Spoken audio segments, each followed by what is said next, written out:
another live stream. I'm your host, Justin, and welcome to My Wildlife.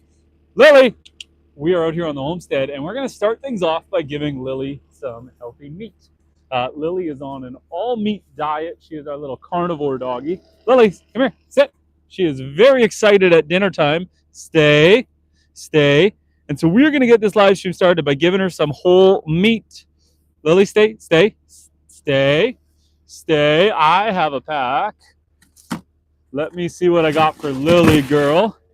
Let's start her off. We're going to start her off with a family-sized thing of beef.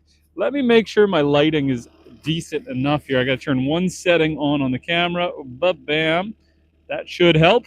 Okay, Lily, you stay, sit. I'm going to give you a whole 2 pounds of meat. This is going to be your meal for the day. 2 pounds is about what you get. So let's give you a whole 2 pounds of ground beef here. There you go, girl. Fresh and delivered. Tommy Benson's in the chat. How are you doing, Tommy? How is my volume? I have a mic on, and I tend to talk too loud, and it gets a little fuzzy. You let me know if it sounds okay. I do have the machine running, so I put the mic on, hoping that it would minimize that a little bit. Derico, how you doing? We're using this bushcraft knife, as featured in that recent video, to open some meat, open some food, vegetables. We had our loop order today. Mike sounds good. Thank you. And Tommy, I've been good, man. Thank you. So this thing is ridiculous. In Canada, there is a law that you're not allowed to carry a fixed blade bigger than 6 inches in public. And I don't know, this this thing's pretty big. I made the mistake one time. One time I accidentally had this on my belt. I was out hunting and walking around with this on me, and then I went into town, and I actually went to a kid's birthday party, and I realized that I had this on me at the birthday party. So I had to make sure I tucked it in and had one hand on it at all times, because you never know what the little rascals will get up to.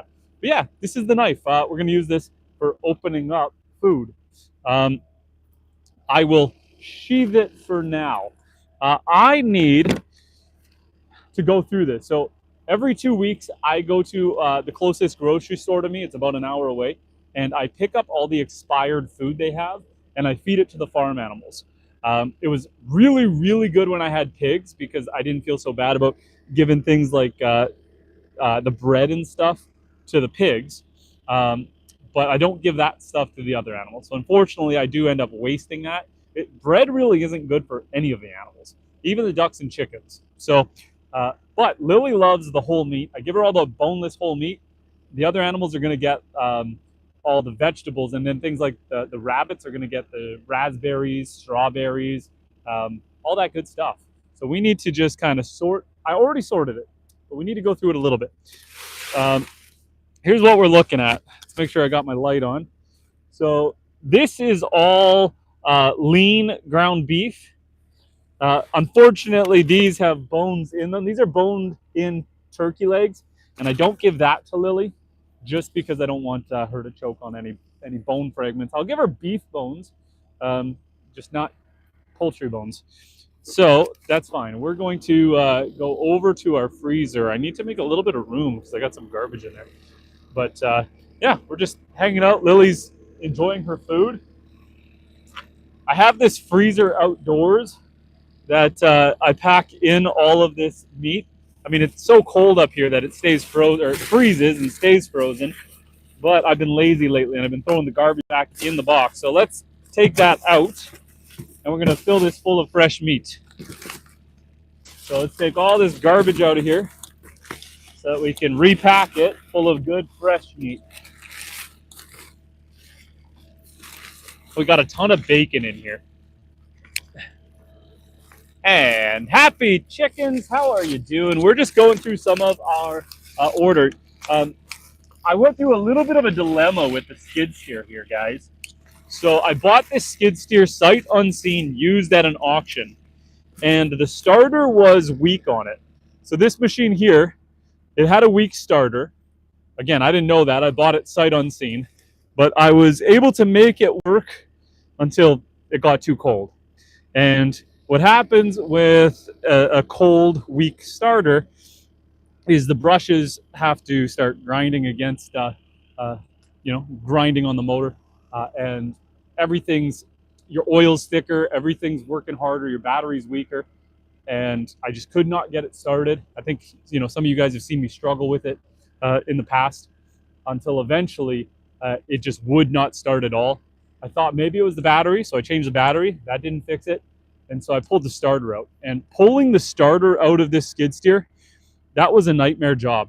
The starter is in behind the rad cooler, underneath the exhaust muffler, behind the alternator, and at the back of the engine. Flipping the cab up doesn't access it. It's behind the back metal firewall. And so I had to take the rad out, alternator out, and then reach my arm as far in as I could. And it was like a 3-day process to pull it out, swap the starter, put it all back together. But as soon as I put it back together, before I even finished turning the key over, she fired. So it was like, the starter was $600, the battery was $250. So you're in it for $850, and you just don't know if you're chasing the wrong part, if you have a bigger issue. It's always the scary thing.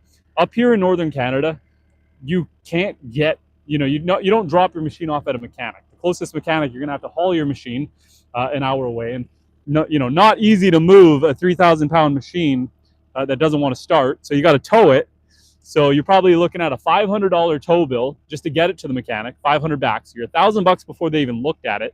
No guarantee they're going to fix it, and they're going to charge you $200 an hour. And those bolts were stubborn. I had to fight with them. And so, it took me about 9 hours of working on the machine.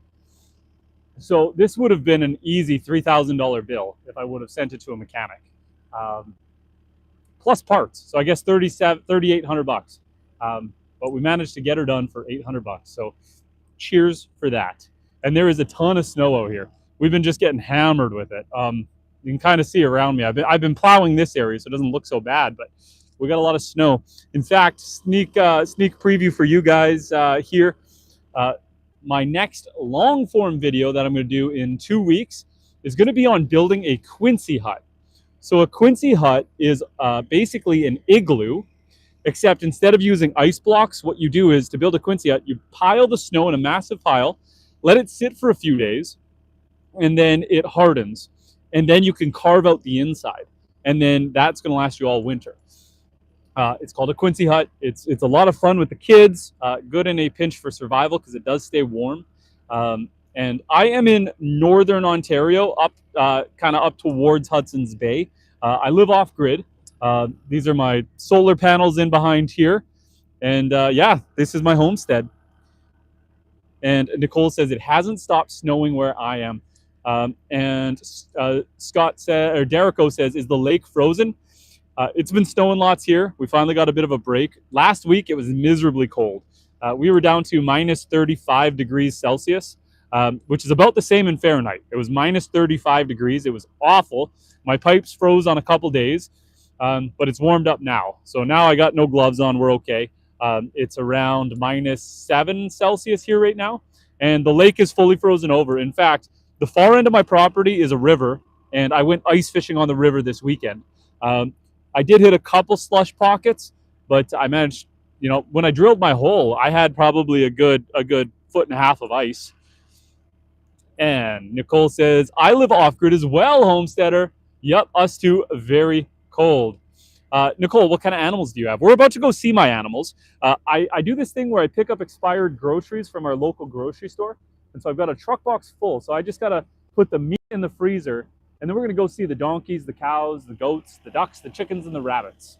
And yeah, boy says, what's going on, brother? How you doing, you boy? We're just going through this meat.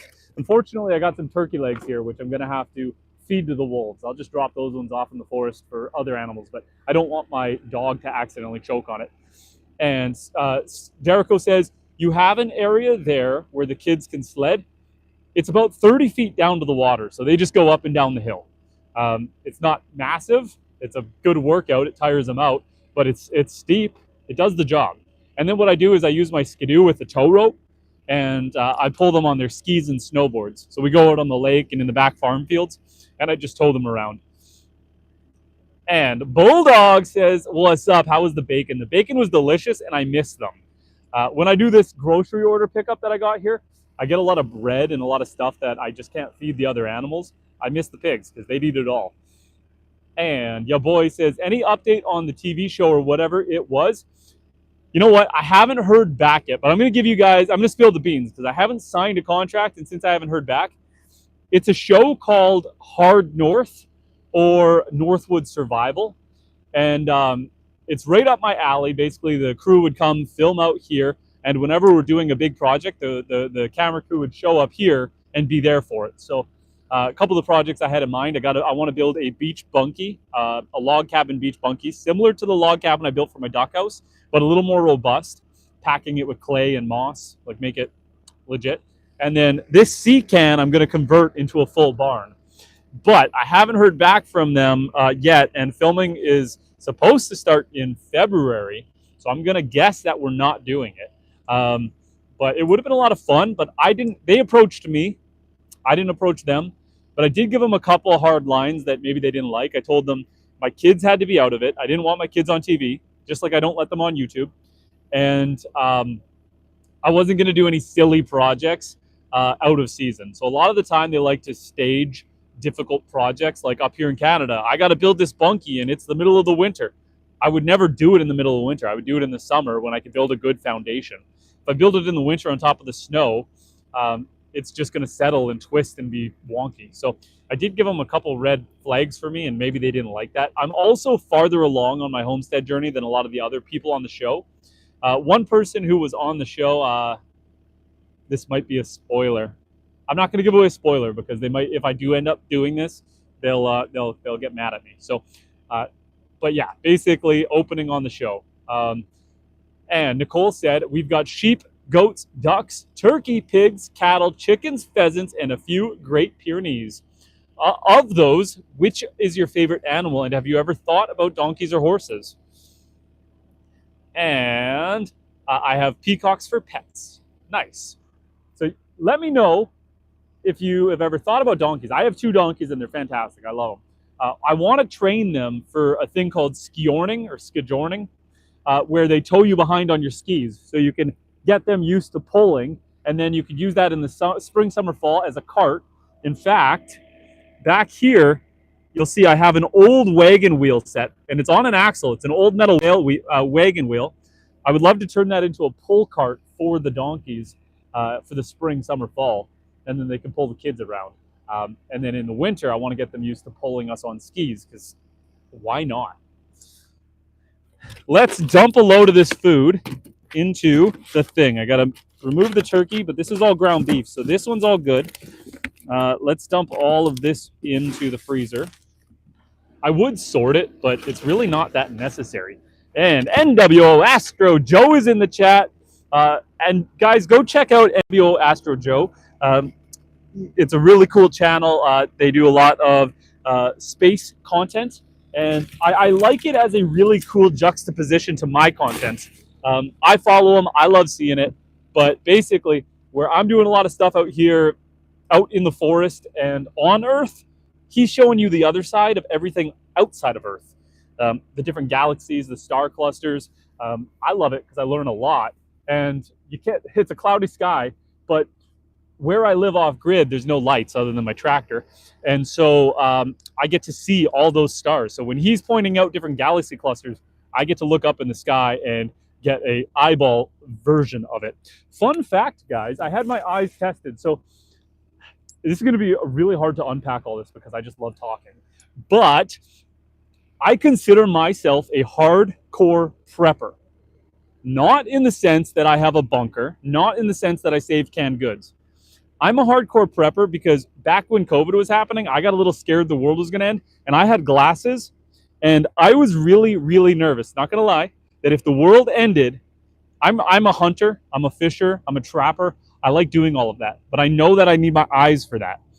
And I got nervous. If the world ended with that whole, after COVID and then Ukraine, Russia, and all the world tension, I was thinking if the world ended and I need glasses, when my glasses break, I'm dead. So I went and got laser eye surgery. I am such a hardcore prepper that I got laser eye surgery. I risked permanent blindness so that I didn't need glasses so I could see better. I paid extra for a warranty on them. sounds crazy to buy warranty for your eyeballs, but it was fantastic. I just had my eyes retested, and I tested at 2010 vision. So 2020 means a normal person can see 20, I think it's feet, 20 feet ahead of them. So two people at 2020 can both see at 20 feet ahead perfectly. Good vision is 2015. So what you have to be 15 feet to see, I could see back at 20. I tested at 2010. So what someone has to be 10 feet away from, I could be 20 feet away from. Fantastic eyeballs. Kudos to that surgeon. It went really well. And Kenneth says, my Ford Focus is cozy. What do you mean by cozy? Are you sleeping in it? And Weston, I see you there. How you doing, buddy? And Too Evil to Hope says, just build a laser to do the surgery on yourself. You know what's crazy is the surgeon was really old school, and he used they have to peel back the outer layer of your eye to get to the inner layer where they actually do the lasering. He used a manual blade to cut my eyes, and it ended up working out that he didn't have time to freeze my eyes. That was like a 9 out of 10 pain. That sucked. And he felt so bad afterwards. Like, he was super apologetic that they just didn't get time to do it.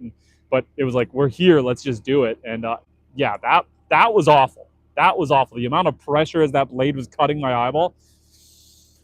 But it worked. It worked really well. Kenneth says, I see 26,000 because of extreme myopia. Well, I'm sorry that you have to deal with that, my friend. I don't know if there's any help or cure for that. Maybe some vitamins might get you to 25,000. Let's keep you guys set up here. So we got some light on me. And let me grab the next box, because we just went through that box. We're going to put the turkey in here. I fed Lily 2 pounds of ground beef, so she's good. The next box of meat is this one here. Now, this one's not going to... I don't even know what this is. This looks... I'm going to have to check if this is bone in. This might be bone in. Looks like chicken, and yeah, that's bone in. That she can't have that. These aren't going to be the healthiest, so I'm going to pepper these in as treats for Lily. But Lily's going to get some Mandarin black pepper beef. Why not? It's cooked. So Lily's going to get all of that. She's going to be fat and happy. But again, I'm going to pepper that in. Like, it'll be like a couple chicken breasts and a pack of this. Got to mix it up so she doesn't get overweight. Lily! I don't know where she is. Let's see if she comes back. Come here, Lil! I'm sorry if I'm yelling in guys' ears when I do that. I have the microphone on me. I got a mic here. NWO Astro Joe, you were asking before about a mic. How does it sound? Am I talking too loud? I have the machine running. And so if you can't hear the machine running, that means that the mic is doing its job very well. But that machine is just grumbling in the background. Oh. Okay, so I get stuff like this, like a whole salmon for her, some salmon. So yeah, Lily's gonna love all this. Salmon, sausages, ground beef. And all of this is waste otherwise. It's all like a day or two expired at the grocery store. So they can't sell it, so we give it to Lily. I do plan to breed Lily because our feed cost is next to nothing by doing this. Now, when I had pigs, and NWO Astro Joe says, I can't hear the machine, but you're good. Thanks for the suggestion. When I had pigs, I'd feed them all these buns. Now, what I plan to do next year. So this year, I did seasonal pork, meaning I bought baby piglets. I raised them from 30 pounds all the way up until 300 pounds, and then I butchered them. They were Yorkshire pigs, your typical pink pigs. They can't survive up here in the winter. It's just too dang cold. And so they were seasonal. I bought them, raised them, then butchered them. I really enjoyed doing the pigs. I didn't want to commit to year-round pigs because I was nervous I wouldn't like them. And up here off-grid, every new animal you add is so much more work because you're hauling water to all the animals, hauling food to all the animals. So you're trying to stay on top of all the animals. And I didn't want to commit to an animal if I didn't like them. And I really enjoyed the pigs. The first 2 weeks were awful because I was trying to electric fence train them. And they kept breaking up out of my setup until eventually I got it dialed in. But after the 2 weeks, it was fantastic. They never broke out a single time after that. They were friendly enough. And yeah, I really enjoyed having the pigs. So next year, I'm going to do Berkshire Tamworths. They are winter hardy. They do need four-sided shelter to go into, but it doesn't have to be heated, just lots of straw. And what I'll do is I'll probably do like 7 pigs, maybe 10. And I'm going to keep the nicest 2 females and 1 intact male for breeding. The surplus I will butcher for friends and family. And the ones I'm butchering will get all like the bread and stuff. And the ones I'm keeping year round, they'll get a healthier diet. And Brady says, what up? What up, my man? We are just out here on the homestead. We're going to go see the animals soon, guys. I just got to go through the last of the meat. And then we're going to load up my skid steer. So what I do is I take all my vegetables, I dump it into the skid steer, and then I bring it over to the cows and the donkeys, and I dump it over the fence. And that way they can just have a little smorgasbord. But I got to get rid of the bread. And this is otherwise, looks like chicken and beef. I might have to get rid of this one. Is this bone in? This is chicken legs, and they're going to be bone in. I won't give Lily bone in poultry because the bones are brittle and I don't need my dog choking. She also doesn't need skewers, but otherwise she can have the beef. And I think we are on to all of the good animal food, all the vegetables and berries and stuff like that. So we just filled this freezer. Come on. We just filled up this freezer again, all for Lily, all for my dog. So she should be good for a while now. I give her about 2 pounds of lean meat a day, sometimes a little more, just because it's cold out. But yeah, and Jacqueline, how are you doing? I see you waving hello. So next, what I got to do, I'm going to hop in the skid steer and drive it a little closer, just so that it is easy access. So let's set you guys up like this for a second. And I got to hop in the machine, drive it a little closer. It's got a heater in it, which is nice. But I need to put a door on it. So I'll just drive this guy up here so it's nice and close. Raise it up. And Parker. Okay. Try not to trip on my way out of here. Oh, there we go. And now I can come up here, and I think I'm going to put my gloves on while I go through this meat because I'm starting to get little chilly fingers. Maybe I won't. And my music says, I feel like this is an intelligent Tom Green.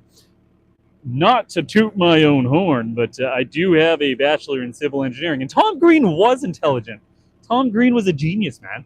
Hardaway Alaska's in the chat says, you get free or cheap bread from the bakery if you ask. You know what? I get a lot of free bread as well. When I had pigs, that was fantastic.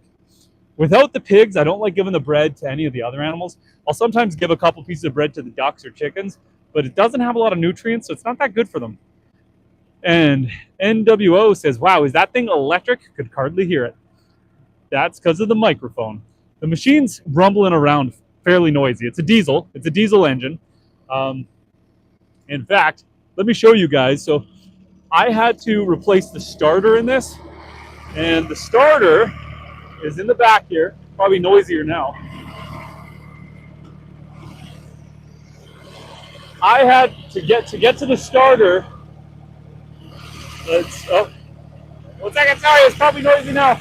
To get to the starter, I had to pull out the rad, I had to pull out the exhaust, and I had to pull out the alternator because it is under the back. Let's flip you around. The starter is down, way down in there. That's the starter where my finger is. So I had to pull this off, that out, just to get way back into there.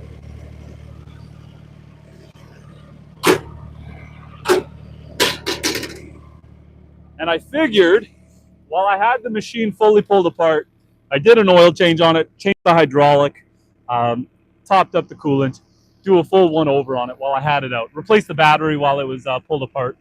Let me try to climb up here. Oh, okay. We're gonna need this knife.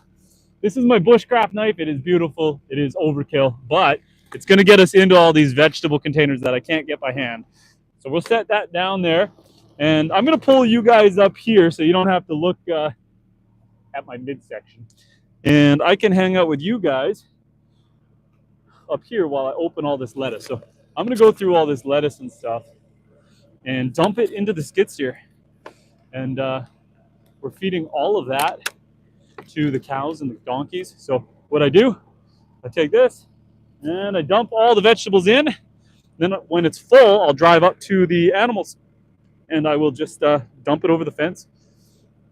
And Tom Green is a Canadian treasure. That's not a knife, that's a knife. Hey! I don't know if this is Indiana Jones or a pirate knife, or I feel like this belongs in Venezuela. That knife might have been used on Gaddafi. I don't know. But we've got berries. I like to save all the berries, the blueberries and such. I like to save these for here. You know what? We're going to try one more thing. I have this guy, and I like to try to increase the lighting quality while we're out here. Is this the power button?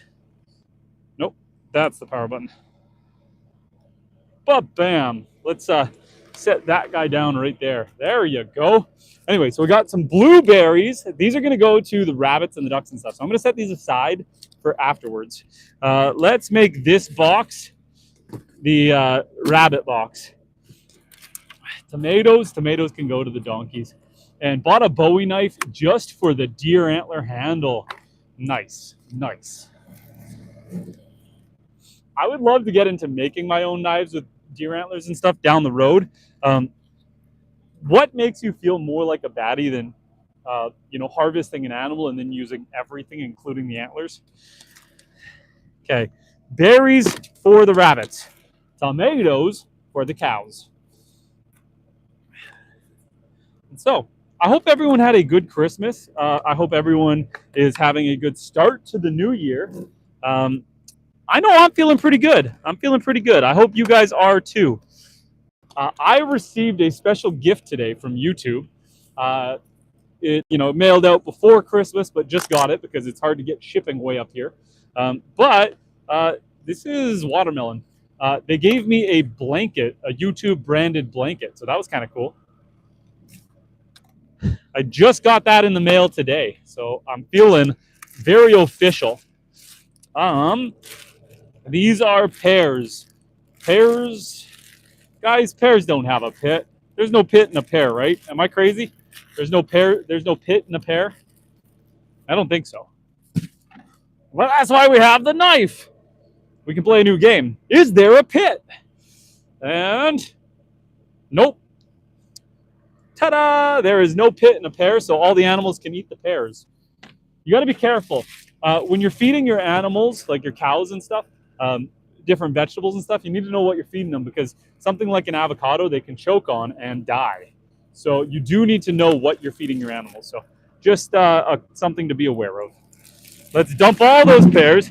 For those who are just joining, I have a skid steer here, and I'm filling it full of vegetables to go give to my cows, donkeys, goats, rabbits, chickens, and ducks. And so we are just going to fill this bucket up and dump it over the fence line for most of those animals. And then we'll do a little bit by hand for some of the smaller animals. I've got a bunch of berries. We're giving them some watermelon, all sorts of stuff. And your boy says, God willing, you've inspired me to get my homestead land and started. I would recommend it. I honestly, it's a great life. First, things are not getting cheaper. The cost of animals is going up. The cost of food is going up. The reliability of grocery stores is going down, at least in most places that I know of. And so having a little bit of self-sufficiency, some chickens, some ducks, rabbits, great start. If you don't want to jump right into it, like we went a little bit crazy. We have been doing the homestead for two and a half years. We have cows, 3 cows, 2 donkeys, 10 goats, 16 chickens and 14 ducks, about 5 rabbits right now. And we had 4 pigs within the last 2.5 years. I would recommend going a little bit slower if I were you. It's a lot. It's a busy life. I would recommend going a little slower. If I were to say someone who wanted to start homesteading, the animals I would choose would be ducks and rabbits. I would start with ducks and rabbits. Ducks are hardier than chickens, less mean, very reliable, easy to feed, easy to take care of. The growing phase is a little tougher, just the first month, because they need to eat their food wet, and they need heat. But once they're about a month old, they're independent and reliable and good animal. Rabbits, very easy, sustainable protein. They breed fast, they breed reliably. They're an easy animal. And NWO Astro Joe, guys, go check out NWO Astro Joe's YouTube channel, please. I almost fell off the back. Like and subscribe. He says, my dogs eat a lot of goldfish from the kids dropping not real goldfish, you mean crackers. So I need to get better at working and talking, because I got to fill this loader bucket full of food to drive it over to the animals. So blackberries are going to the rabbits. I love feeding the berries to my rabbits. They deserve a good treat. And the tomatoes can go to the cows. And ya boy says, only resolution, I'm going all in as much as I can. God bless. Thank you for the info. No problem, man. If you have any questions, by all means, ask. I've been doing this for 2.5 years, but I spend a lot of time researching, learning, and just making sure we do the best we can. Some advice is you to more animals. Things don't always go according to plan, and no matter how hard you try, things will go wrong. I have the closest neighbors to me who are a couple miles away. They have grown up as farmers their entire life, cattle farmers their entire life, and they'll still have incidences where the fox will get in and take all their ducks or all their chickens. It doesn't matter that they've been doing it for 20, 30 years. Their cows, they've got a bunch of cows. A tree will fall on the fence line, they'll all get out, and we got to go looking for them. This does happen, and it doesn't matter how experienced you are. It's about improving every time something goes wrong. Do better, learn from your mistakes. If it was your fault, figure it out, do better next time. But God does what God's gonna do. Poverty Hills Brian says, hey everybody, guys, go check out Poverty Hill. Brian is a national treasure himself.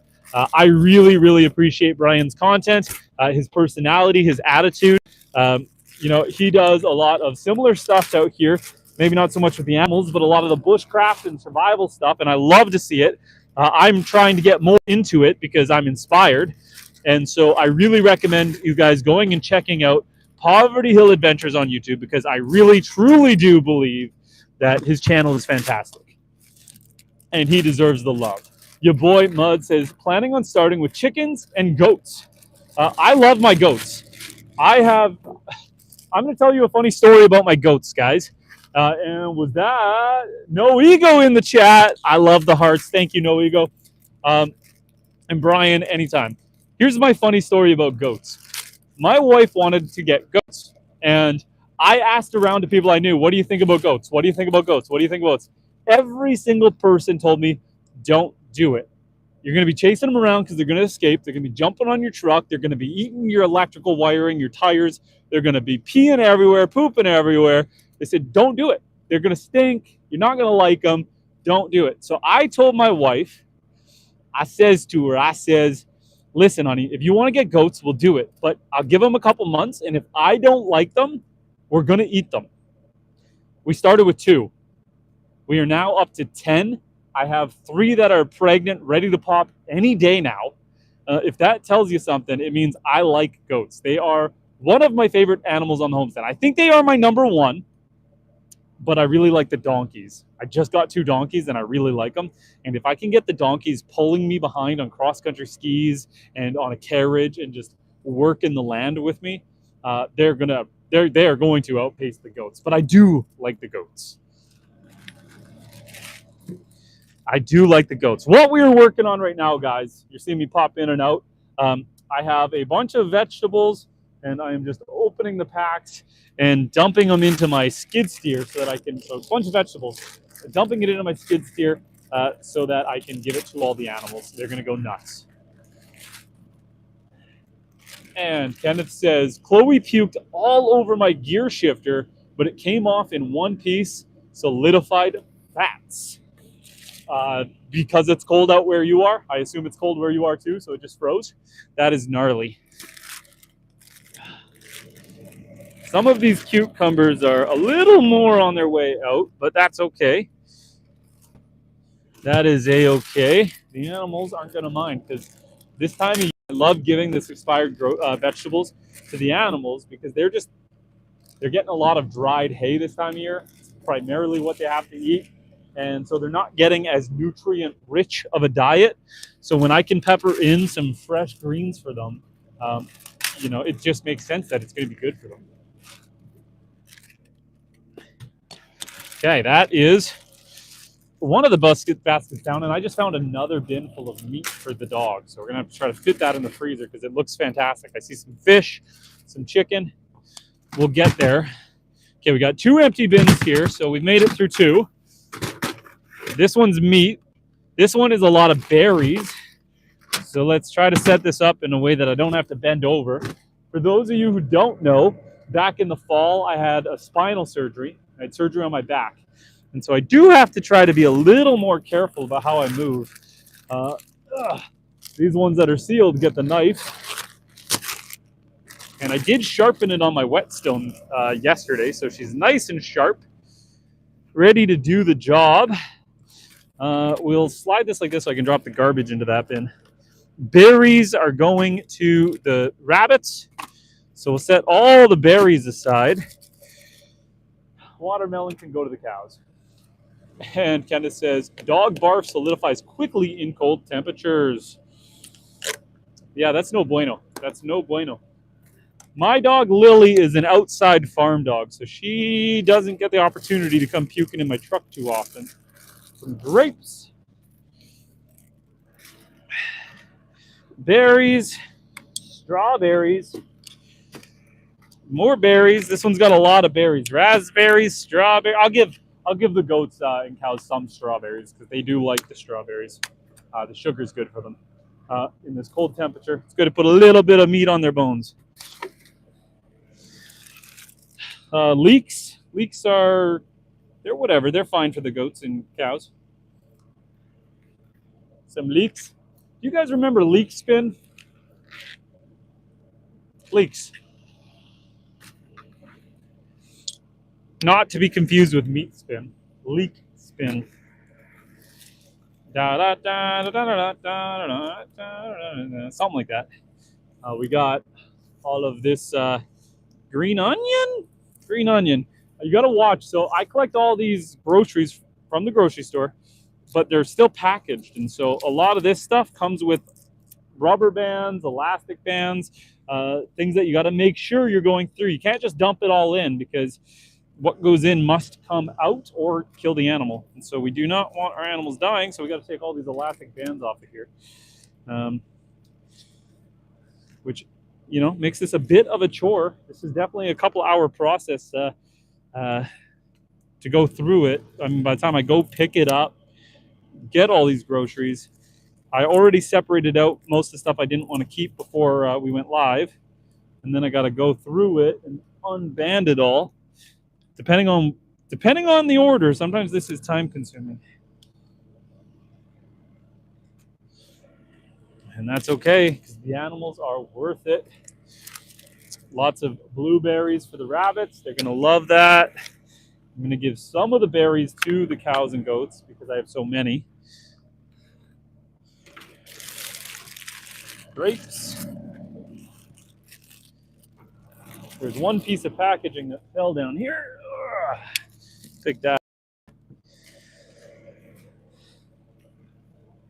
And we got a quiet crowd, but that's okay. If you guys want to talk about anything, I am here to chat, so feel free to comment, or else I will just ramble on.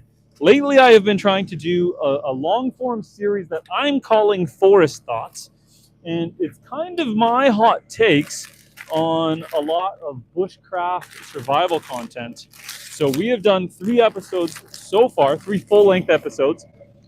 The first episode of Forest Thoughts was on snare wire, snares, and why it is a fantastic survival tool, but also why I think it's overrated or I wouldn't use it. The reason I don't use snares, I encourage you to watch the full-length video because it's a lot of information. In that video, I do teach you guys how to make snares, how to set them. But the reason I don't use them, my number one reason is that I do not want my dog getting accidentally caught in a snare. My number 2 reason is I got a lot of predators and I don't want to be snaring animals. And you know, if you're not on top of those snares very, very often, you run the risk of drawing those predators in towards your snares and losing the animal, but also bringing them in towards your farm. And Kenneth says, have you read Jack London? I have not read Jack London. When I'm doing reading for fun, cranberries. Are there pits in cranberries? I don't think so.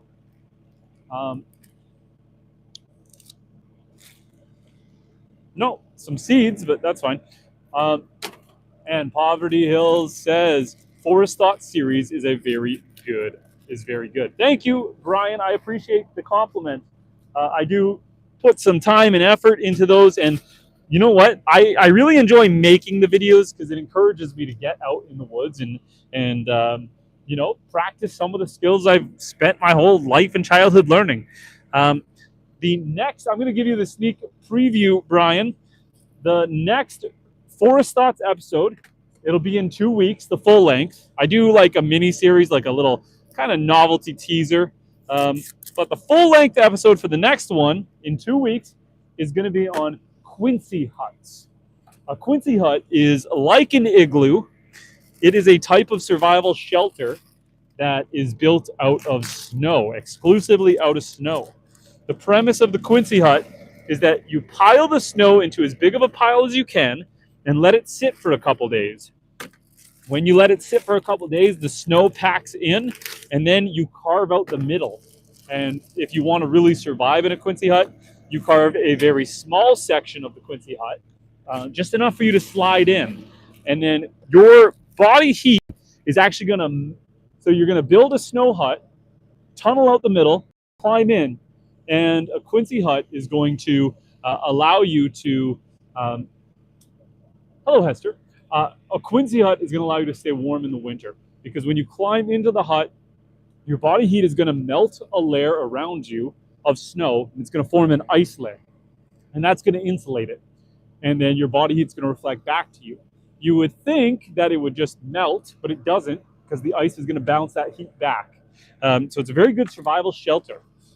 But it wouldn't be Forest Thoughts if it didn't have some cons. And that will be what we'll be focused on in the full-length episode. And Hester, welcome to Northern Canada. This is my off-grid homestead, and it is snowy and cold. You're going to see me warming up my hands a little bit because I'm touching all these vegetables that are going to my animals. I'm going to be feeding these to the cows, the goats, the ducks, the rabbits, the chickens, you name it. But it's cold, and I'm going to have to put gloves on here because my little fingers are freezing off. So let's hop down for a second and grab some gloves. I'm going to grab some gloves, guys.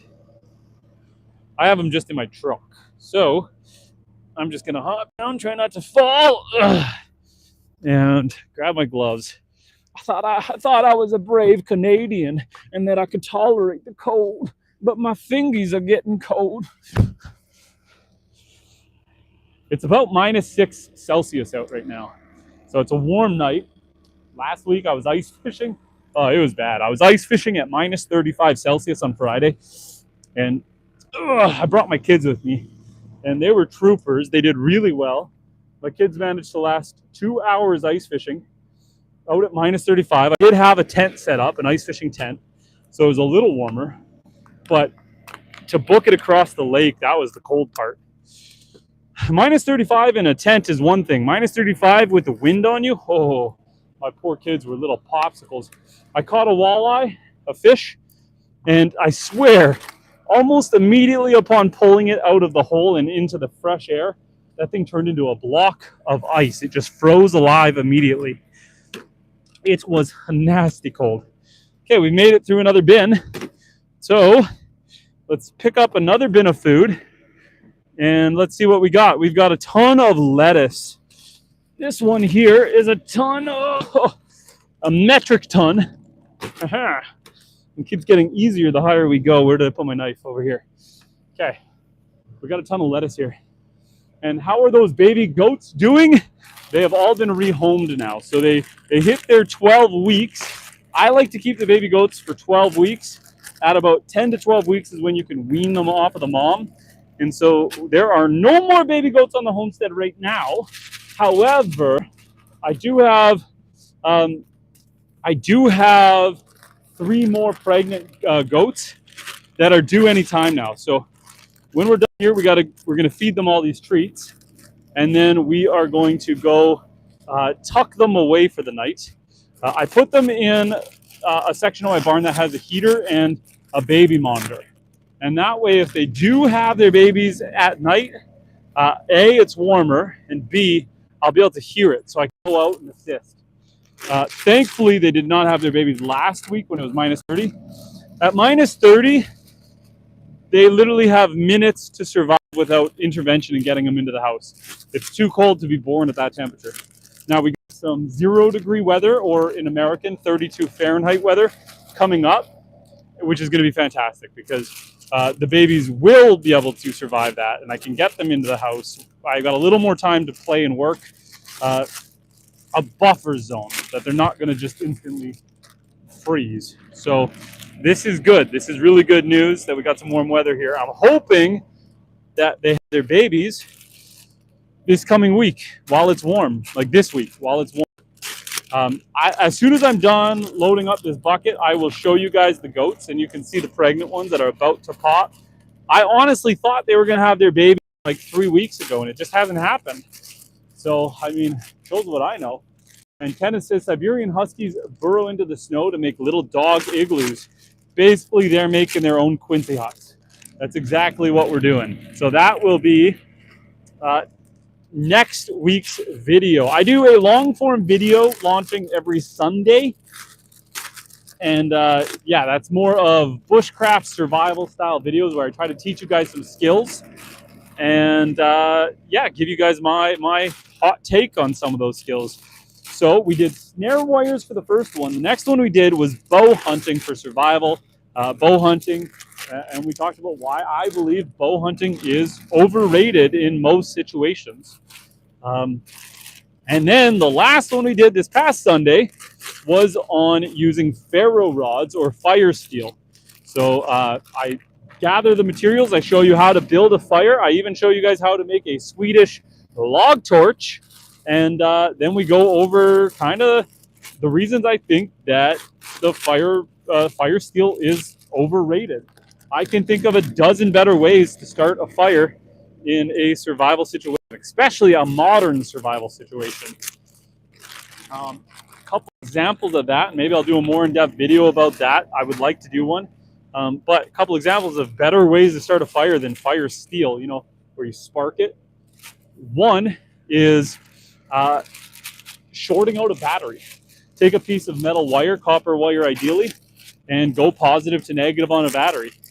It's going to get red hot. You're going to short out that battery, and that wire is going to be capable of starting a fire.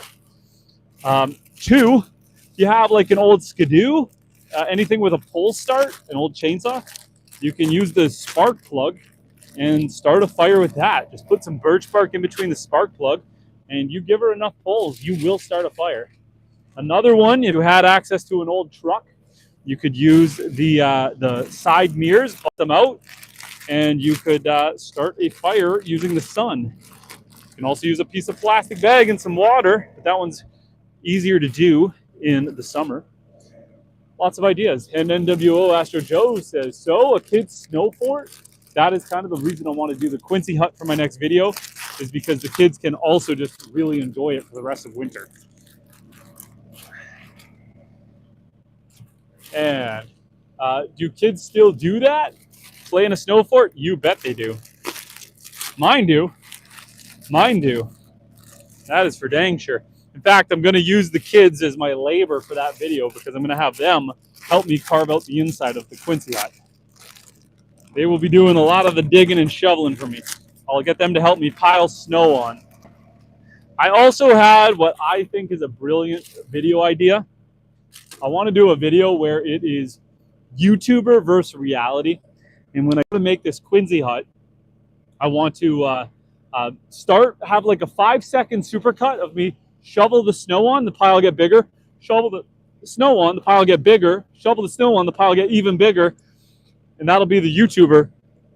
And then the next 5 seconds will be me using the skid steer to pile all that snow on. So it's going to look like I'm making a giant pile, but really I'm using the machine. And that's kind of going to be a fun little play on, you know, media versus reality or YouTuber versus reality. That's my plan. It's quirky, it's fun, it's got a little bit of humor in it, in my opinion. I think it's a good idea. Okay, now I got to go into this bag of lettuce. Oh, so heavy. Oh, man, oh man. We just got a large dump of snow here, and I could make a large one. Next, you just need a skid steer. Your life will get so much easier. Just buy one like mine.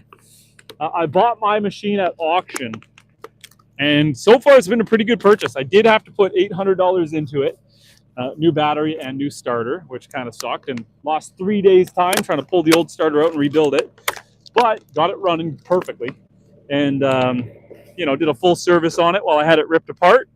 But then yeah, that went pretty well.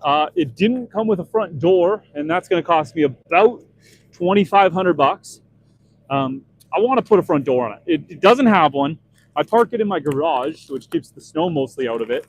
But it's got a built-in heater, and if you're gonna pay the money for a built-in heater, but then not put a door on it, what's the point of having the heater? So I'm gonna do that as well. And yeah, NW Astro Joe, what is the next? What is your next kind of space project that you plan to capture the imagery of, or what's on the pipeline for the NWO Astro Joe YouTube channel? What I really like to see on your last video was a little bit more you talking and explaining. I really like that. I really like that. It adds that personality touch to the content.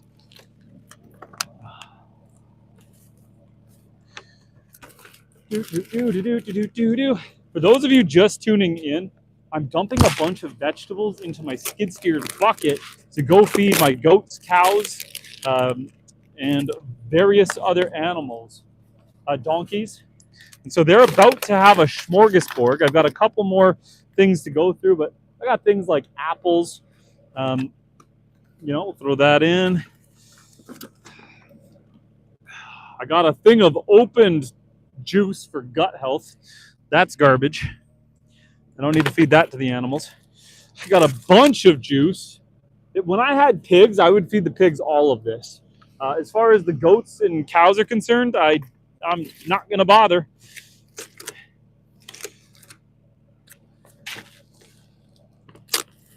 Just keep opening and dumping. Soon, guys, we're almost at the climax where we go and dump all this food, and the cows and the goats and everyone go crazy trying to get to this.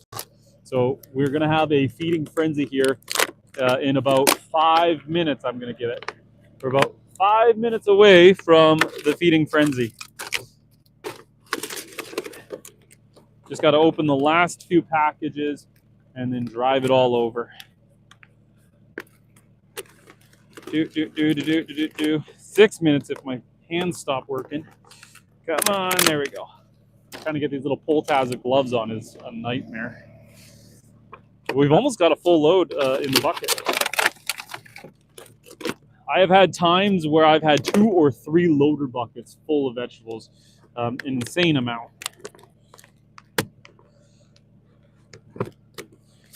Come on, baby. That news with Venezuela was absolutely crazy as a Canadian to see that go down. Insane. Kenneth asks, bear though? In the winter, all the bears are sleeping, so we don't have any issues with any bears. They do sometimes come up in the fall. Last year I had a bit of an issue with a bear, and I did have to have the gun kind of at the ready, but it it must have heard my intentions, because as soon as I had the gun ready, it stopped showing up. And otherwise, though, this year there was no issues. This year we didn't have any bear activity on the farm, which was good. Bears do go after pigs, and I raised my pigs in the forest, so I was nervous come the fall before I butchered the pigs. I was on high alert, because if the bear came, we would have to be very quick and diligent about finding and removing it for the safety of the animals. Okay, that's another bin done. There's just one more back here with some stuff. And then I got to go dump this. I don't know. I'm pretty full. We're going to keep going. I'm going to show you guys where we're at. This is all for the animals. So I can fit a little more in the far corner. Will the donkeys help with the predators? Yes, that was one of the main reasons that I wanted to get the donkeys. Now, I mean, I think they're going to be a lot of fun, so I plan to play with them a lot too. But one of the main reasons for the inclusion of donkeys in the homestead was my dog Lily is a little bit of a wuss. She's just too friendly. And so I didn't really trust her when it comes to coyotes, wolves, and bears, foxes, weasels, all those other predators. That being said, I've seen her kill weasels. So she is a good dog. She's doing her job. But I was still a little nervous. So I got 2 donkeys so that they could be protectors on the homestead. One of our donkeys is pregnant. Make sure I don't lose my gloves and my knife here. So one of my donkeys is pregnant. We're going to have a baby in the summer. And we are going to raise it and then resell it. So that is another source of income on the homestead. We can breed the donkeys. So that is cool. But yes, they are primarily for protection. We did do 2 female donkeys, so they are less aggressive than males. But they do know how to make noise if they have to, and that's kind of the idea. We have a friend who has a donkey, and their donkey has actually caught and dispatched foxes on their homestead. So that is cool. We have not had any issues with the foxes this year. Last year I did lose some ducks. I did lose some ducks last year, but this year there's been no issues. I did beef up all of my buildings and been certainly on a higher alert, knowing that we do have them around the farm. But it hasn't been an issue for us this year. I know I keep stepping off camera, but my apologies. I'm stepping to the loader bucket, dumping in these vegetables every time. Mahesh Patil, how are you doing, Mahesh?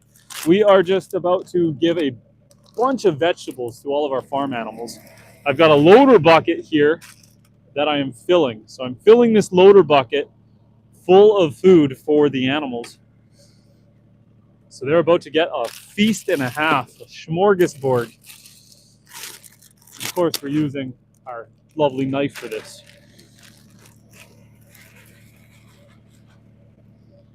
You open all the packs. This knife is fantastic for bushcraft survival stuff. I use it out in the forest. Great for, you need a nice, good, durable knife that if you need to carve out into some wood, you're not going to break it. If you want to use it as a hatchet, it's got some weight behind it. You can baton with it, so you can put it on a log, use another log to split wood and get the dry lumber. And of course, it is sharper than sin for opening all these packages, as long as I stay on the blade and don't go to the handle. Great knife. It is available on Amazon. Oh, there's a package in that one of croutons. Let's get that out of there. Got a pack of peppers. What is the temperature there now? So on Friday, it was minus 35 degrees. But today, it is around minus 6 Celsius. So what is that? Minus 6 Celsius would be about, what, 15 Fahrenheit? Something like that. So it's not too bad. Not too bad. Around minus 6 Celsius. A lot better than the other day. The other day I went ice fishing at minus 35 and it was nasty. It was so cold on the lake with the wind. But we caught a couple. We caught 2 fish. Not as good as I wanted, but better than 0. I was thinking, like, I set myself up with an ice fishing shelter, and I like fishing with my kids, but there's times that it's just too cold to bring my kids out ice fishing with me. And I was thinking, you know, if I find a spot close enough to cell service, we could do a live stream while I'm fishing, ice fishing. And that might be fun. It'll make the time pass by faster, especially if we're catching fish. So that is on the potential to-do list. That is on the to-do list. But yeah, it is chilly. It is chilly. We got our rabbit fur hat on. For half of this, I had no gloves on, but my hands are starting to get just too dang cold. Hey, is there anything else in here? What is this? Mushrooms. We can give that to the animals. Why not? Okay, what else do I got? I got a couple more things just behind us. A few more packs down here on the ground of lettuce. Ah, almost fell. So we can give these last couple of packs of lettuce, and then we're going to go dump this for the animals. So, this is arugula. And soon enough, I had one mistake one time. I was using a smaller knife. This is another benefit to the bushcraft knife. This giant knife is harder to lose. I had one time where I was doing this maybe a month ago, and I was using a small knife, cutting all the packages in it and then stabbing it into the cardboard. And at one point, I guess I dropped the knife and I didn't realize it. And I went and dumped all the food into the animals, and then I couldn't find my knife. And so I assumed that I might have dumped my knife in with the animals. And when you're dumping a bin of feed like this, the animals are eating everything. That's why I got to be so careful about packaging, because they're not picking through this. They're eating it all. And so I was super nervous that I dropped a knife into my feeding pile. So I had to get all the animals, round them all up, pull them off of the food, put them in the barn. So they were all mad at me because I put a bunch of good food out there and then pulled all the animals off. But I was terrified that I had accidentally dropped a knife in with the food, a small pocket knife. I searched through the whole pile. I couldn't find it. Went back to my truck, searched the box of my truck, and I found it in the box. I dropped it in the box of my truck. So I let all the animals out, and they got to enjoy their food. But I was scared because I did not need an animal eating a knife. And things like cows, they're not that smart. They would totally try to eat a knife.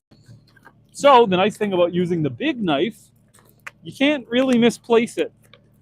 It's too big for them to accidentally eat. Okay, guys, we are basically there. What do I got here? This is a big of coleslaw. Let's give them some coleslaw.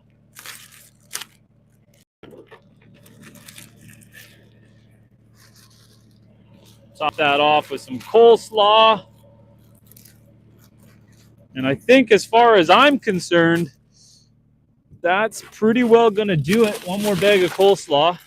And I got some tomatoes in here, but I think I'm going to skip on the tomatoes right now. We've got a full bucket. I think we are ready to dump it. Let's dump this one more bag of coleslaw on, and we're going to go drive over to the animals. So this pile of food, we're going to deliver this to all of our animals right now. So let's just dump this last bit of coleslaw. Try to hit the corner. And then we after we give this, I got to give the rabbits theirs. But let me take you guys for a drive. Lower the tripod down. so you guys can fit. We're gonna go in the skid steer and we're gonna go deliver. We're gonna go deliver all this food to the animals. The knife is there. We're gonna step. Let's go for a drive, guys. Oh. Okay. So first step, drop down the safety bar in the skid steer, and set our light on my lap. Let's flip you guys around so you guys can kind of see what we're doing. Set you guys down on the ground here, like so. And sorry, I'm trying to get situated. Okay, that looks pretty good. Let's go for a drive. And the Swiss Vapor says hello. Welcome back to the chat, Phil. Sorry if it's a little loud in here. We're in the skid steer, and we're going to go deliver this food to the animals. So we're just going to go for a little drive. Let's crank the speed up a bit. Take it easy. We can turn the speed down a little bit. And let's go deliver this food to the cows, the goats, the donkeys. Can you guys hear me? How's my volume? I know it's really loud in here. I do have a mic attached. Hopefully it's tolerable. But let's go. Let's go. Okay. I see some donkeys. Let's see if we're going to get stuck in the snow. I think we are a tank and can go anywhere. Hello, cows.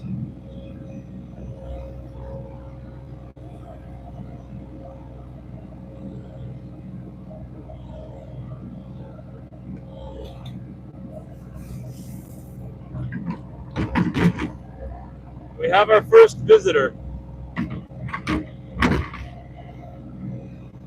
Hello, Orion. The goats are the first to it. The donkeys are looking at the food like, what'd you just do?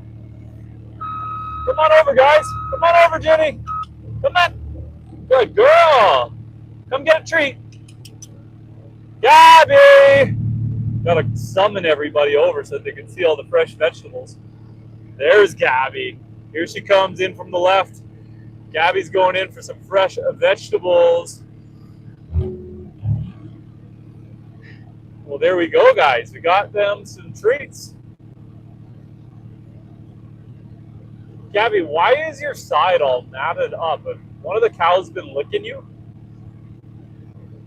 And the Swiss Vapor says, sorry I didn't show up in the stream lately. Had a rough mince. Dad passed away. Daughter and her pet had her appendix removed. I'm okay by now, but I am still not well.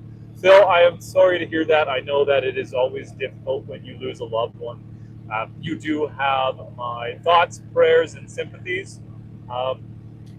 We all have our time on this planet, and I hope that you guys got to spend some time together, and I hope that you were able to end on good terms. And I don't know what religion you believe in, but hopefully you will be reunited one day. So here are the animals just mowing down. The donkeys, I think the donkeys are uneasy by the machine. The two other cows in the back are curious, but Gabby's the queen. We'll back up a little more, give everyone a chance to enjoy some food. So this is the fruit of our labor. We have been trying to unpackage all of these vegetables and give them to the animals to just come and enjoy. The donkeys are curious, but not brave enough to try to push the cow out of the way. My wife must have already put the pregnant goats away. I did see her come out and help do some of the animal chores, so she must have put the other goats away, because otherwise they would be on here too. I have 4 goats that I'm putting away every night. She's eating a carrot. Take little bites, girl. Take little bites. You're scaring me. I don't want you to choke. You're just raw dogging an entire carrot. If I have to come give you the Heimlich, chew that dang thing. Chew it. Yeah, good girl. Don't. You're making me scared. Faye, don't choke. I don't want to perform the Heimlich.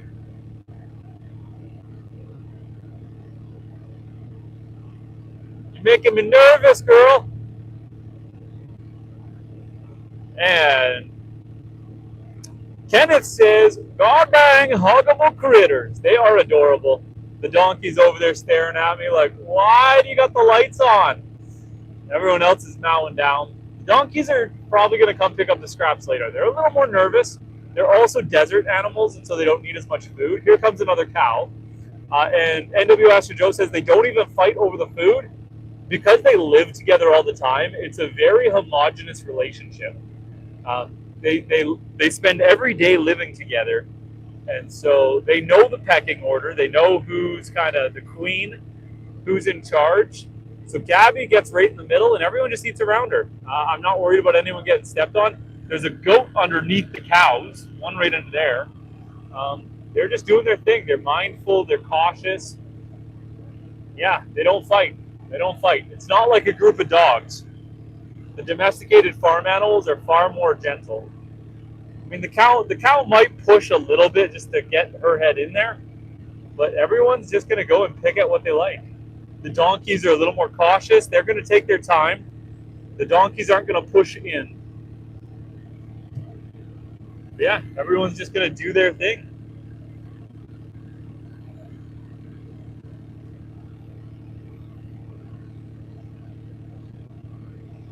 Gabby is so much bigger than everyone else. She's our full-size cow, so she's a good 1,000 pounds. The other two heifers, the other two cows, are in that like 500-pound range. The donkeys are closer to 400 pounds. The goats, Faye is about 90 to 100 pounds. She's the full size. The rest of them are in that 50, 60-pound range. So Gabby is just so much bigger than everyone else.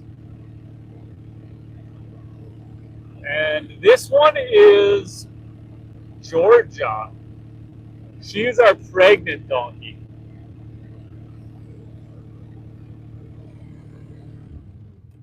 We can turn that off for a second. I don't know how the volume is. Maybe that's better, maybe it's not. I don't know. Yeah, everyone's just mowing down, having a feast. I do have a ton of berries I want to give. She's getting confident. She's thinking about it. Good girl. Good girl. Yeah, that's right. Good girl, Georgia. You can go in there.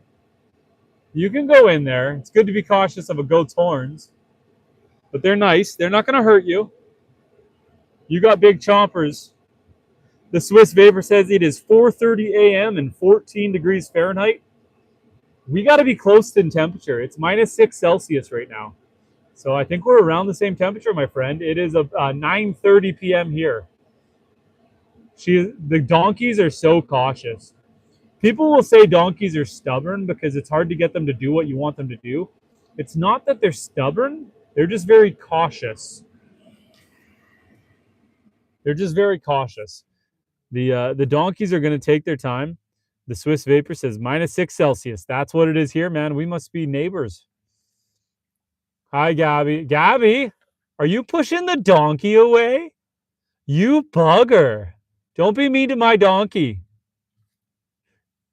Exactly the same temperature. Isn't that fascinating? Northern Ontario is the same as Phil. Where are you, Phil? Are you in Switzerland? Where are you? I don't remember. I do not remember. And Kenneth says most animals are designed by General Motors to match a particular style. Well-built machines. And the Swiss Vapor says Switzerland. The name checks out. Have you been dabbling with any spicy food lately? Any hot peppers?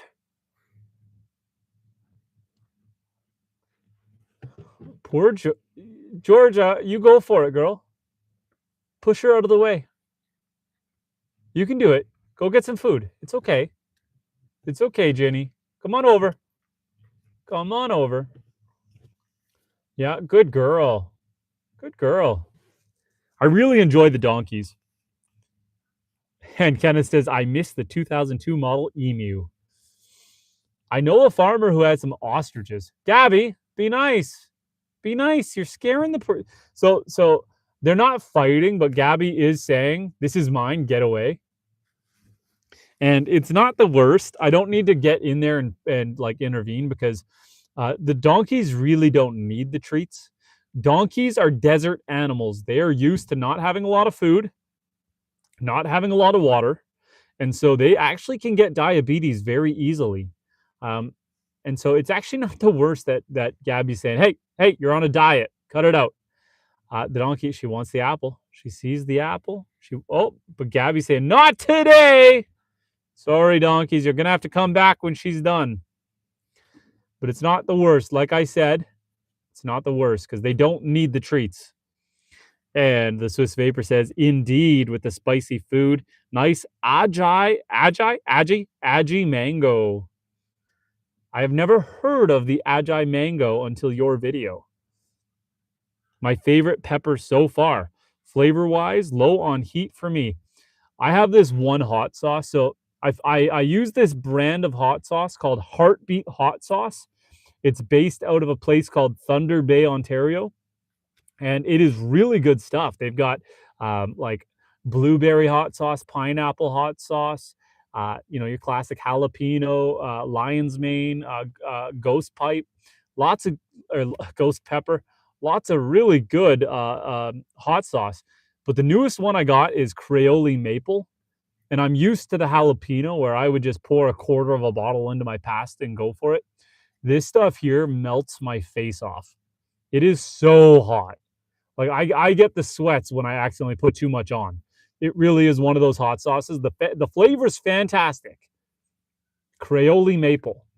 But you do have to consume cautiously. Also, I love my tracked skid steer. The machine we're in, it's on tracks. I can drive through the snow. I can drive through the mud. I cannot get this thing stuck. It is a beautiful machine. Awesome machine. It sucked that I had to replace the starter, but it was a used machine. Bought it at an auction, sight unseen. So, if that's all that's wrong with it, I will take it. And so, yeah, just a perfect little machine. And the Swiss Vapor says, I made a video about the Agi Mango. I did. I think I commented on it. I definitely watched it. I love it. I love to see it. The donkey wants in. She's like, you know what? Gabby might be pushing me away, but maybe the other heifers will let me come get a snack. She's like, she doesn't see me. She doesn't see me. Her head's down. She's not going to push me out of the way. I'm going to get my face in there. I'm going to grab some lettuce. Not feeling brave. My friend's coming. My friend's going to back me up. The other donkey's going to help. We're going to just get in there and grab a pepper. Hi, cows. This is Bobby, Bernadette, and Gabby. In the back, we got Georgia and Ginny, and we're looking on the goats on the left. We've got Faye and Elsa. We got Orion, the boy, and Oreo, the mama. And in between those two cows, we got Bast. He is our poor little gilded goat. He has no nuts, but he's a friend. And the Swiss Vapor says, I need to upload some new content ASAP. It's been a while. You know what? That, my friend, is the hardest part about YouTube, is the consistency. YouTube really rewards consistency. Because we are in the winter, it has been hard to live stream. It's hard to get good video quality because it's so dark out here. It's cold, so it's not fun. And before the winter, I was live streaming twice a week, and we were getting about 100 concurrent people at a time.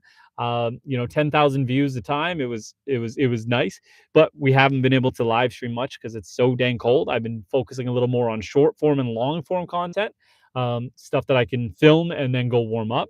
And And so the live streams have been a little slower lately. I appreciate you guys a lot for being here. But that's the thing about YouTube, is a lot of people struggle to maintain the consistency that is required for the algorithm to know who to send your way. And so it is definitely a consistency game. Up here in Northern Canada, though, it is so hard to stream when it is this cold out.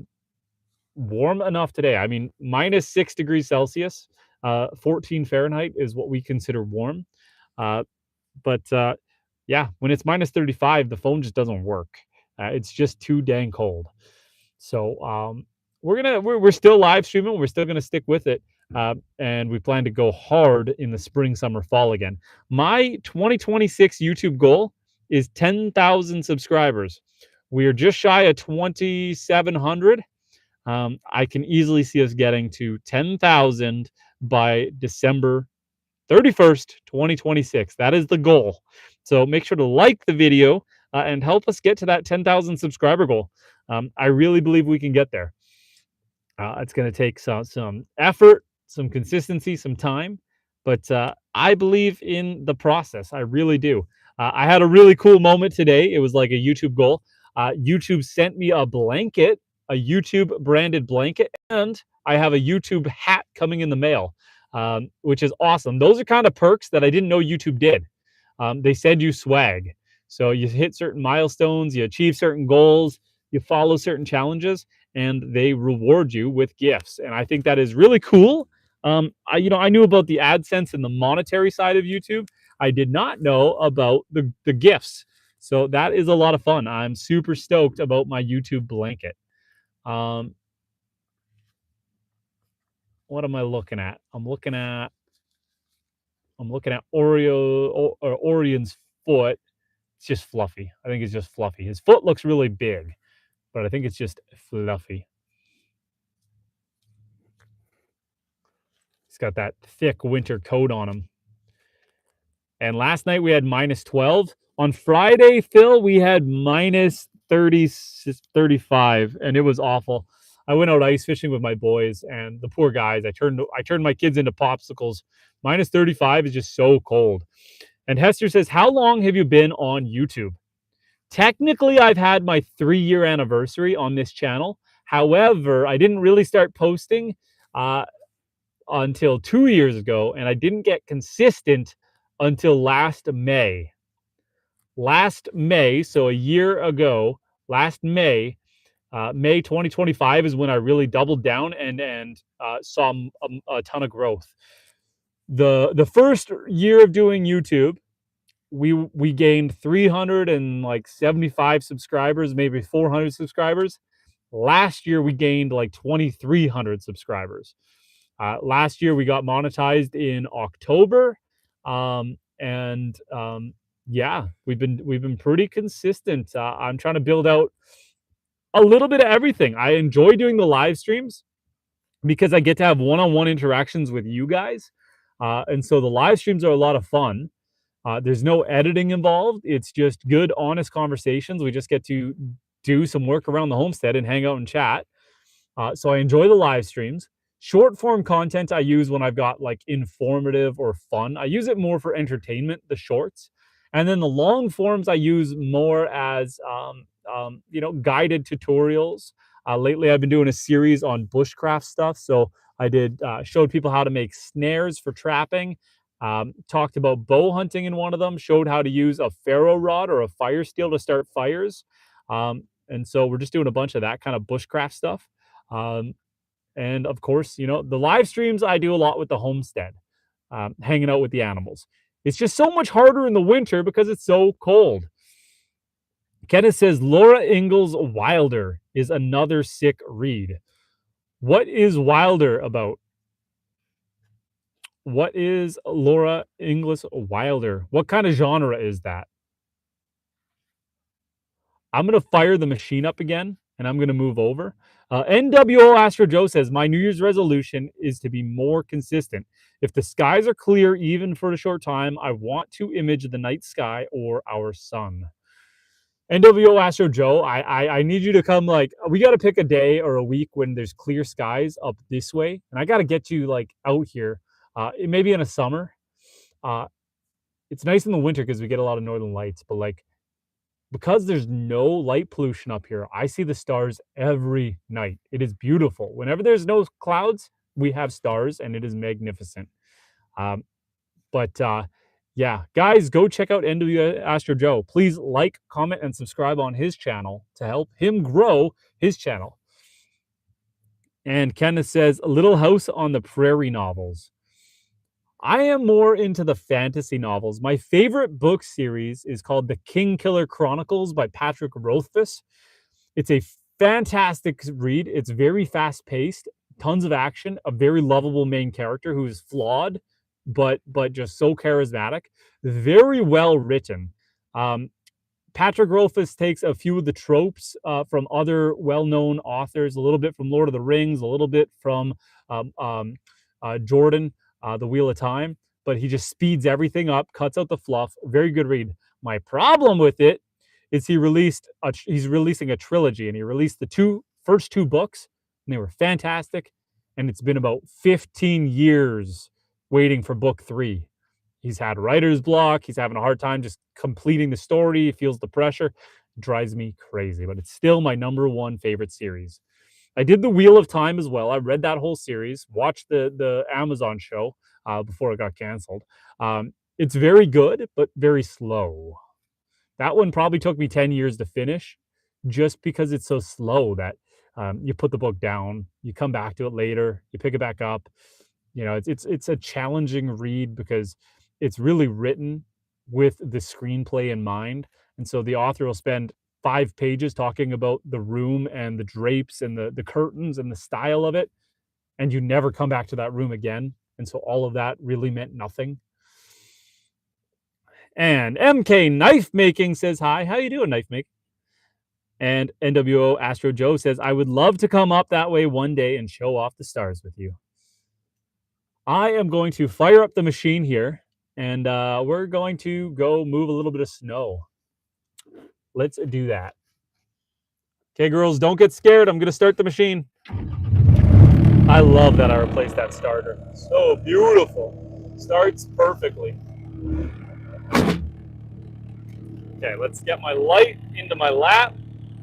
Let's turn the heater back on because I turned it off. And let's try to hold you guys with my feet. And let's go for a little drive in our army tank.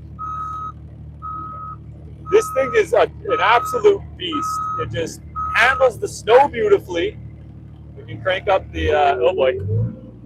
Try not to drop, you guys. Got to get my feet in a good position. Come on, feet, come on. There we go. Pick up my light. There.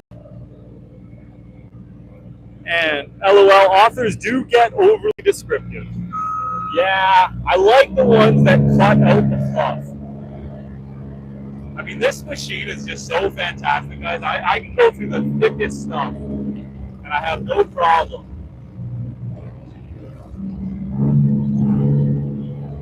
And it's small and compact, so I can actually see what I'm doing.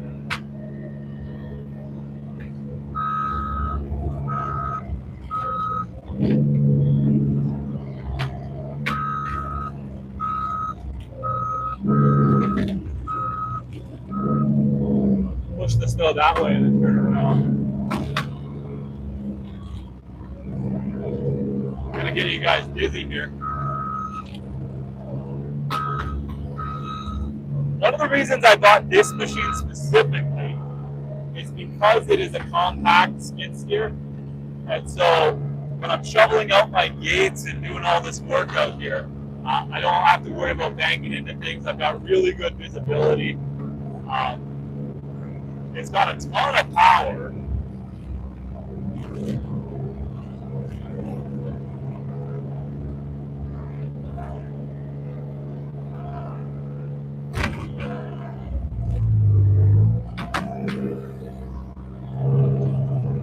We're gonna go shovel out the hay bales. We're just gonna keep cruising around and chit chat, guys. So feel free to talk. We're just look forward in the machine. I feel like it's maybe more entertaining to see what I'm doing than looking at my ugly mug.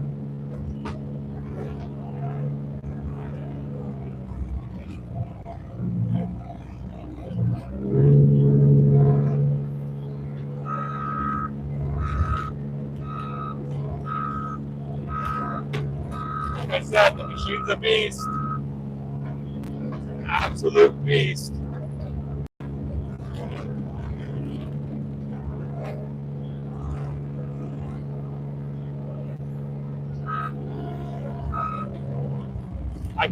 With this machine, I can pick up these 2,000-pound hay bales, move them around like they're nothing.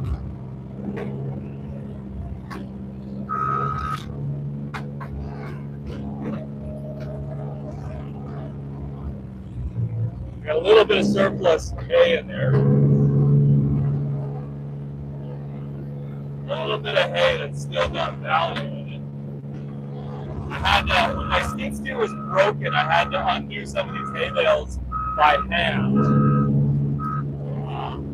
to feed the animals. So I wasn't able to deliver it all to them. But that's okay.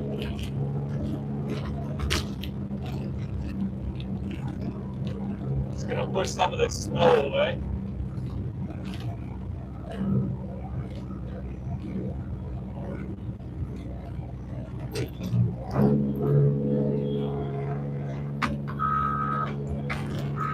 I like to keep this access plowed enough that if I had to get my truck in here, I could. So we're gonna do another pass. Like I said, I like to keep it open enough.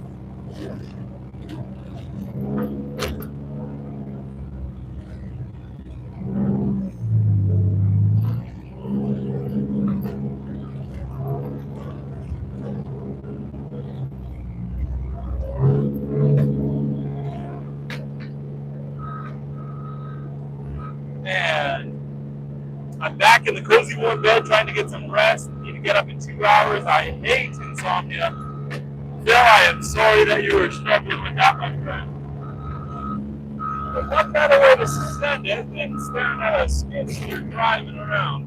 Let's flip this around and see if this is better or worse while I drive. So, got a nice little light facing me. There's not enough time in the day to get all, I work. And so trying to do my farm chores and work is definitely a bit of a struggle. So you got to sacrifice something in the evening hours. But I'm okay with it for this lifestyle. It is well worth it to be able to be independent and be out here.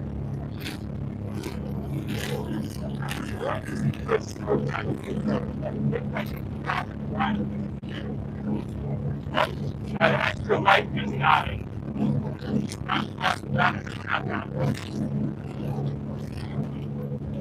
So let's clear a spot in the driveway.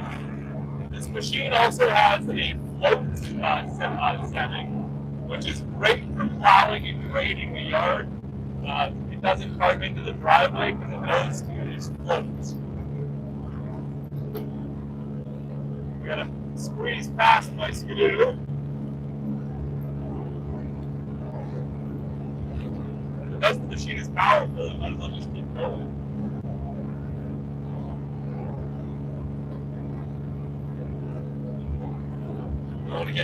This is my lake. I don't want to get too close to the edge. But yeah, the lake is down there. I'm so tempted to drill a hole and check the depth to see if I can get my skid steer down there.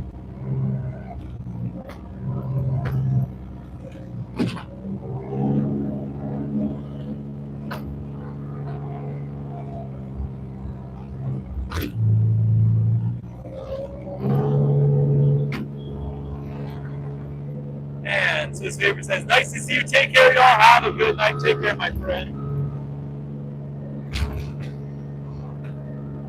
And Kevin says it took 300 pages for Cujo to finally catch rabies. Looks will do that sometimes.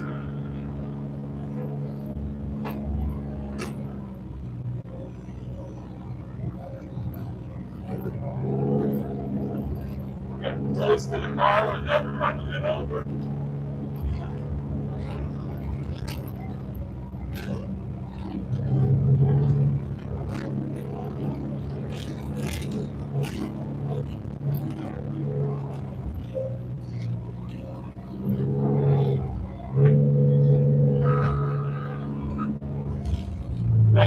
it, Bill.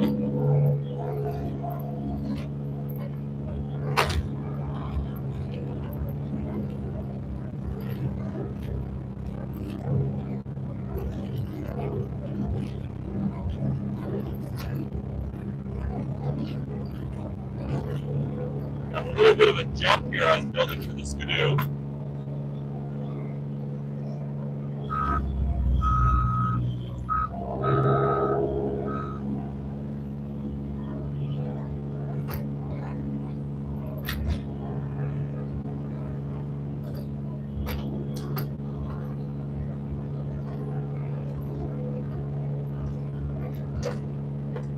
I need to move my thing 1 second.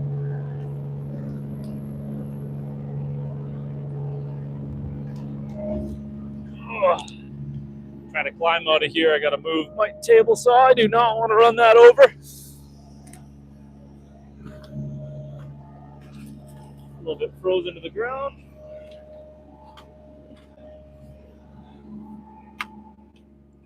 Let's tuck that over here. I should definitely be putting that away. Oh, but for now, behind the house you go.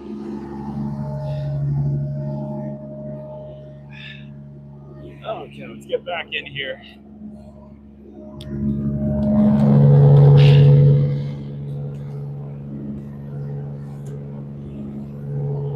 Never enough time for you guys.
Got some wood in that spot.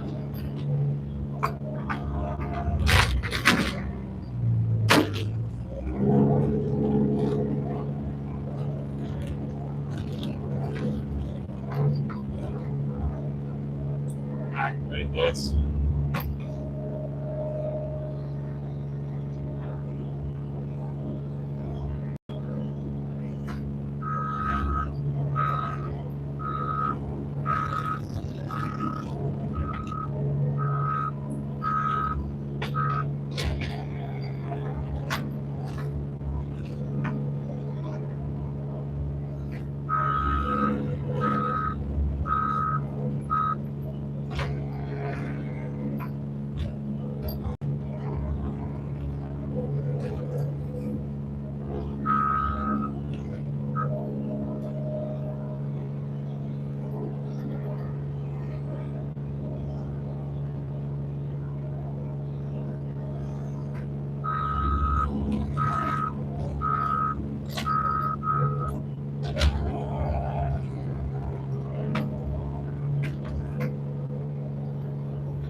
And it says the Shining Outtakes.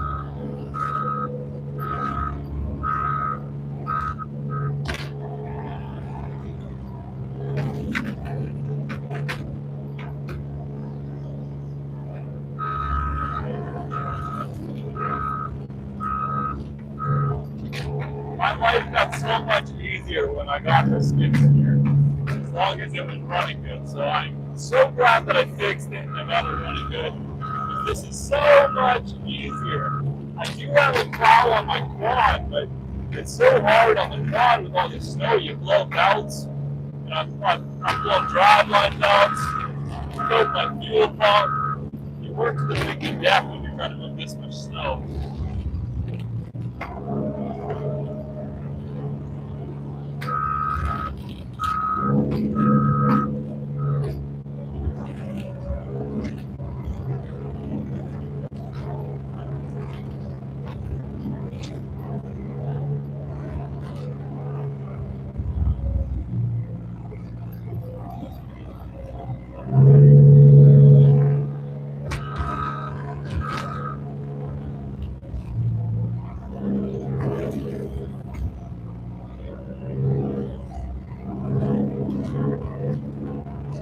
Keep it going here.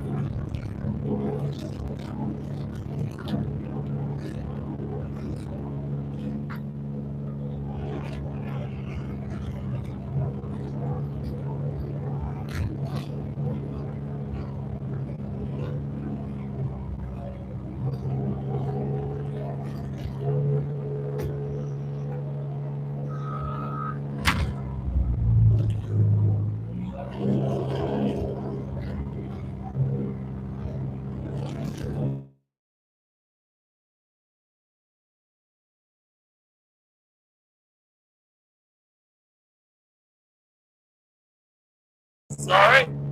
And old Jack Nicholson froze it in. Gotta keep ourselves plowed out, so if we're in an emergency, we can't get out.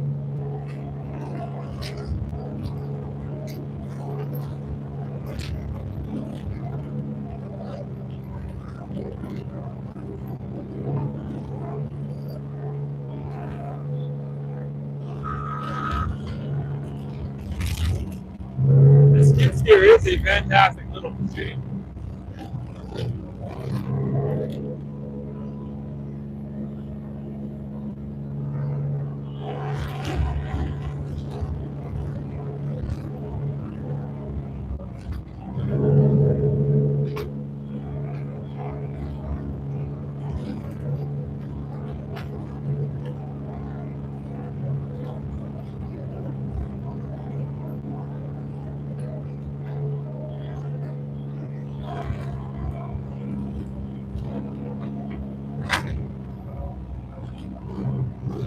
I think that's good enough for today.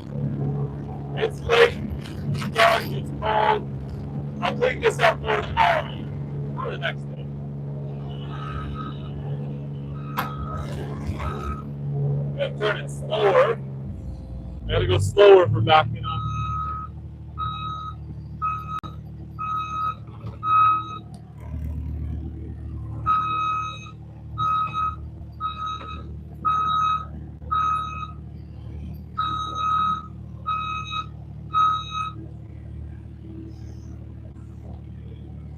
There we go, parked it in the garage.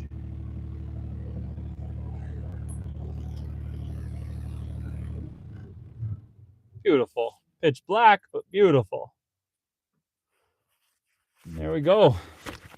Sorry if that was noisy and motion sick and hard to watch, guys, but we made it through. We got the job done. And now it's just time to see where I am and what I'm doing. Ugh. Okay. Everything's good here. Now, my wife tried to call me. It doesn't look like I'm out of power, but I probably need to start the generator. So let's go take a look. We do live off grid, and so we do have power still, so that's good. Don't mind the mess in my garage. It's a disaster. Let's check our power. 24.7 volts. The generator definitely needs to run for the night. It should be a safe amount of power is like 25.6 volts. So we are low. But my generator, I need to make sure I need to make sure old Leaky over here has oil. She eats oil. There's oil on the dipstick. Let's add a liter. We'll add 1 liter. We'll call her a day. Gotta spin off that. My generator had caught fire in the summer.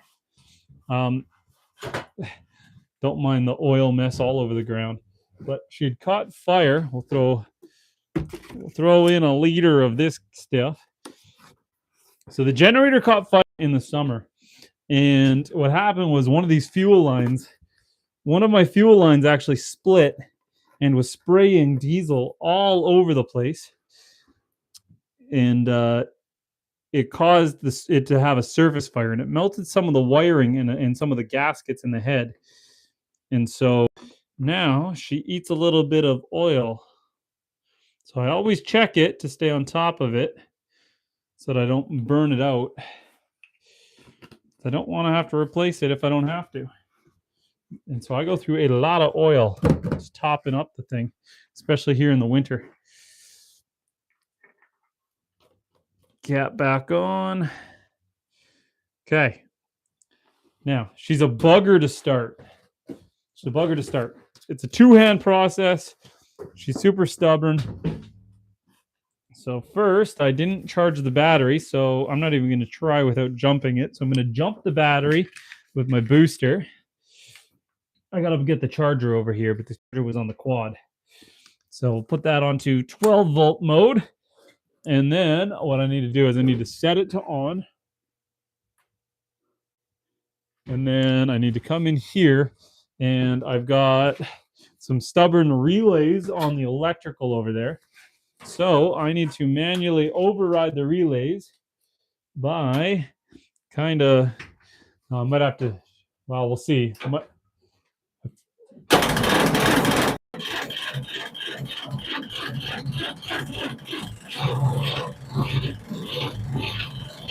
Yeah, I got to prime it. Didn't suck fuel that time. No, it's got fuel. I can feel it in the prime. So try again.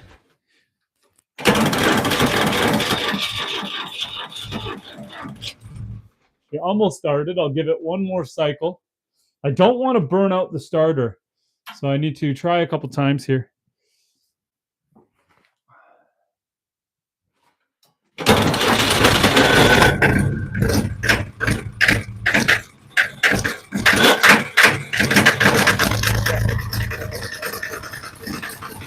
Give it a second.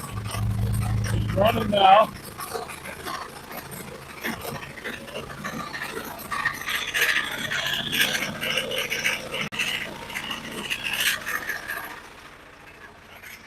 We come over here, and it should go into both once it stabilizes.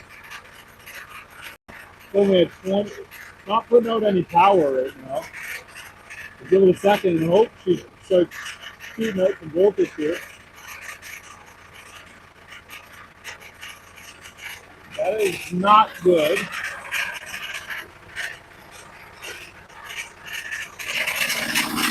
Check the wires.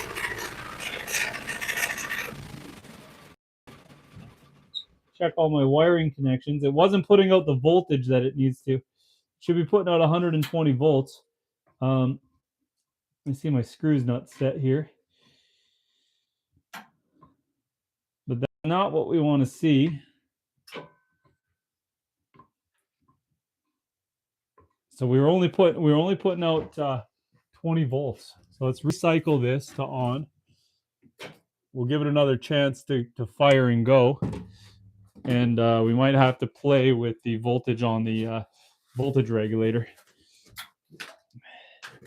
Okay, we're going to spin this around. We're going to try that again. Get it. It should run. It should fire right away here.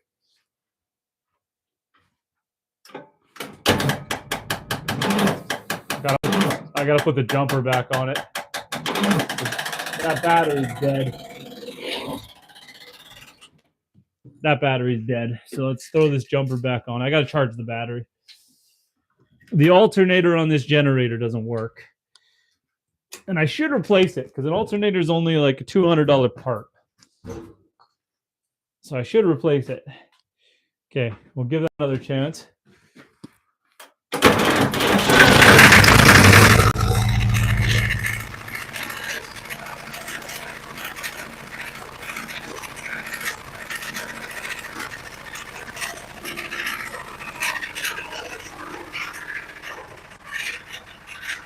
Try that again.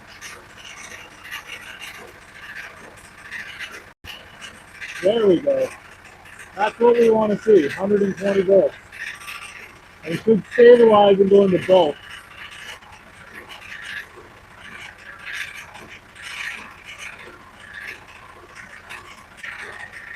Okay. So now our input amps should climb. I believe I have it set at 30 amps. So it should climb up to 30 amps.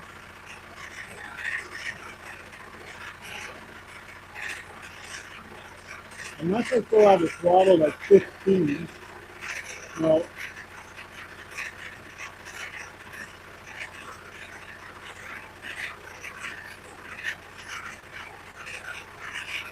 Okay, we're charging.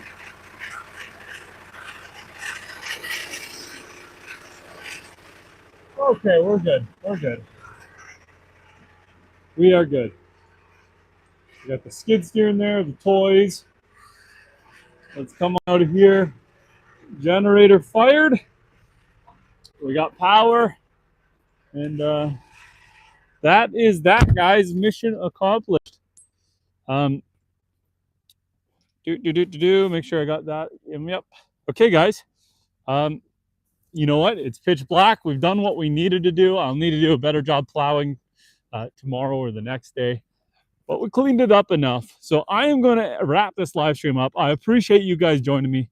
Thank you, guys. And I hope you guys have a fantastic night and Happy New Year.